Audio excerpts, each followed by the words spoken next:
Absheni, Dumelang, Molweni, Sanbon. Greetings. My name is Buyani Zwane. I am part of the faculty of the Ghanaian Institute of Business Science. Thank you so much for tuning in to this module on social entrepreneurship. I am going to spend some time with you on strategy for social enterprise, introducing you to some key concepts around strategy and how you could frame your work so that you take advantage of opportunities that show up in your way. Because after all, it is your readiness that will give you the strategic advantage in the marketplace. We have set an outline for two primary outcomes in this module. The first is to afford you the opportunity to understand the role and definition of strategy in social enterprise organizations. This builds onto what my colleagues have already shared with you around the mindset of social entrepreneurship. The second is about affording you an opportunity to get an analysis of different strategy formulation frameworks, and then for you to select the one that would be most appropriate for your social enterprise. I will share some ideas, and in there you will have an opportunity to select the one most suitable for your organization. My end in mind in engaging with you on this module is about enabling you to ensure you have superior performance in a sustainable manner. Secondly, it's about equipping and growing your entrepreneurial leadership capabilities. And finally, it is about making excellence the standard. And you might be pausing and asking, why make excellence the standard? Africa has been looked at as being a home of mediocrity. And I want us to be able to debunk that notion. After all, we are what we repeatedly do. Life, therefore, is about habits. Excellence can and should be a habit. Therefore, in your engagement in your social enterprise, I want to propose that you be deliberate about making it a model of excellence. As an entrepreneur in a social space, you will go through the journey that requires you to formulate strategy and execute it in a manner that enables the business to grow in a sustainable manner. Thus, I formulated it in this fashion, that Business 1.0 is about formulating and developing a strategy. We'll go into the details around that. Business 2.0 is about executing your strategy. Many organizations have got beautiful strategies that never see the light of day, in part because the culture that has been formulated is one that fights against the delivery of the strategy. The third element, I call Business 3.0, is about sustaining your enterprise. You want to grow your business such that it is attractive to a potential investor or even somebody who may even want to buy that business you have set up. Go ahead, build it, because after all, you're building for excellence. As you go through your journey, you would want to be able to have some pit stops. In those pit stops, you review the work you've done, see how it's progressing against plan, and then replan as you course correct to ensure you reach your destiny in the right manner. It is your journey. Enjoy it. There will be some peaks and valleys, but each one will be worth it.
Having clarity about what the customers and other stakeholders' needs are, and having determined the gap between what is currently on offer and what you can offer, affords you a way of emphasizing and being very clear about your purpose, with an appreciation that says purpose, well executed, translates into vision. And therefore, when you're always on purpose, your vision will be a lot easier to articulate. Inside the organization, there will be a necessity for you to determine what is truly important to you. What are your core values? Because those will set your enterprise apart from any other. When those have been clarified, it becomes a lot easier to then formulate a strategy that will execute what you've identified is going to be the distinguishing factor of your business. You will need to have clear processes and structures as well as systems to back you up so that the work you do does not depend on you as the social entrepreneur. Neither does it depend on a few people, but it allows the contribution of many others so that the customer and key stakeholders are satisfied from the work that is delivered. What will always be necessary is to ensure you have the culture that backs up the work you do. Peter Drucker is reputed to have spoken to the fact that culture eats strategy for breakfast, lunch, and supper, and all the snacks in between.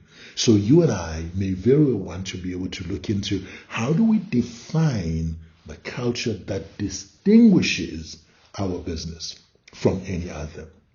You will notice that culture sits on the southern side of the campus that you have on the screen, but also that on the true north, you are clearly driven by purpose, vision, and values. May those anchor the work you do as you go into the future, and then we enter into the deliberation on strategy itself.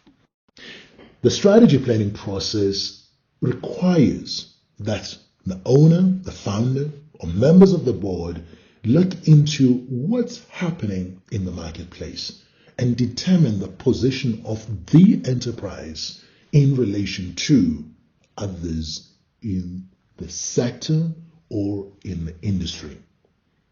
The second phase that comes through is one where management sits together to develop a full-on strategy that is responsive to the market position, the market conditions, the trends in the market.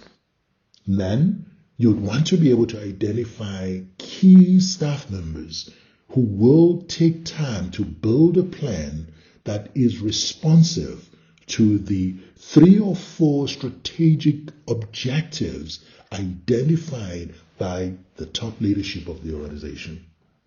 When that plan is put together, it forms the basis of performance management. Now, you may be looking into this and you say, in my organization, I'm just the only one. Or you may even be saying, well, there are few of us in the organization. Whatever the case is, you want to have performance management guided by a plan that was informed by the strategy that was responsive to conditions in the marketplace. That will ensure robust performance in your organization. As an entrepreneur in the social space, you will be looking into how your enterprise is positively impacting society and touches the customers and key stakeholders in a manner that is more meaningful. To that effect, therefore, an outcomes-driven strategy would be one that is built on the appreciation of why we exist. So we're going back to the issue of purpose. What is important to us? Then, what do we want to be? Having that very clear all the time and our compass focused in that direction will help us to develop a game plan, a strategy that takes us into the future. Almost always, you will find that as we go into the marketplace and we want to develop the strategy, we want to understand what could very well be our strengths as an enterprise and shortcomings that stand in the way of us taking advantage of opportunities in the marketplace, as well as things that are threatening the future success of the organization. We would want to spend some time in that space so that flowing from that, we can develop strategic objectives and key outcomes that make the organization to truly be a purpose-driven, outcomes-driven organization. A program of action is what you will put in place in order to ensure that you're not only dreaming things that need to be in place, you actually ground it into action, thoughts becoming things. As your enterprise grows, you would want to ensure that it is supported by a good governance framework. You may be looking into your shareholders' mandate, also be looking into your memorandum of understanding or memorandum of incorporation, flowing from that and making reference back to the competitions, legislation. All of that will be helping you to ensure that what you do is consistent with applicable legislation, it's compliant, but also it is for good. King has come through and King 4 has given us a couple of parameters and recommendations of good practice that we can apply so as to ensure that truly our business is for the good of many and not just for bulging our pockets. As we review organizations, we get to appreciate one that is without strategy when actions are incoherent, they're contradictory, and they're frequently inconsistent. And what you also realize is that they are not aligned to clearly articulated goals of the organization. We also know that an organization that has a strategy when there is coherence, logic, vision, and ideas about what is to be done.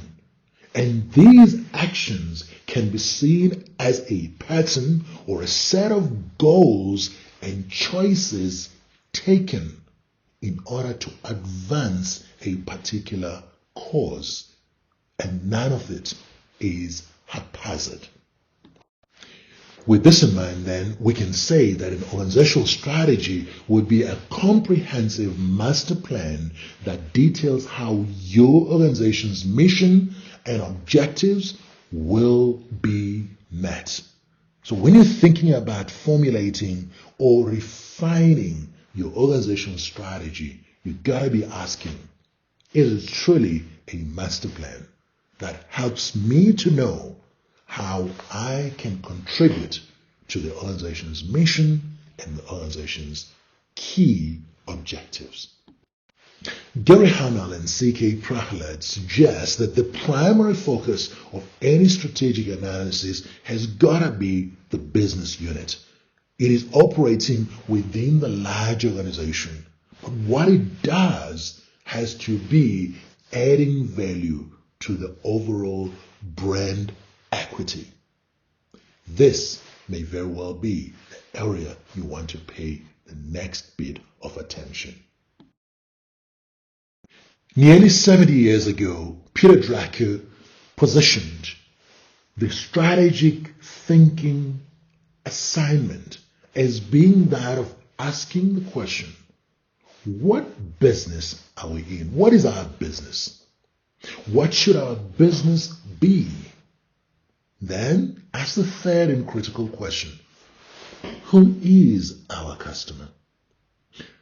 And what is of value to that customer? Then, looking at delivery, ask the question, how can we reach the customer? Igor Ensoff further refined strategic thinking and suggested that there are four basic alternatives that are open to any entrepreneur.